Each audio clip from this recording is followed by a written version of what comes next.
ఏం కావాలని చేస్తుంది కావాలని చేస్తుంది పడినట్టు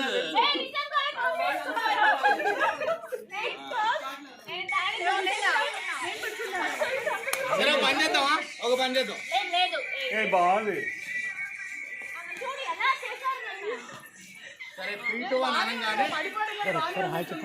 hello hi this is Giri from Brahmamudi team. మీరంతా బాగున్నారా? నేను బాగున్నాను. మీరంతా చాలా బాగుండాలని మనస్ఫూర్తిగా కోరుకుంటున్నాను. ఎండలు తగ్గాయి, వాతావరణం కూడా మారింది. మీరంతా హ్యాపీగా ఉండాలి, నేను కూడా హ్యాపీగా ఉండాలి. మా బ్రహ్మముడి టీంని మీరంతా బాగా ప్రోత్సహించాలని మనస్ఫూర్తిగా కోరుకుంటున్నాడు మీ Girishankar. Bye. Thank you sir. మీ సీరియల్ చూసుంటాం సార్ మేము. Thank you.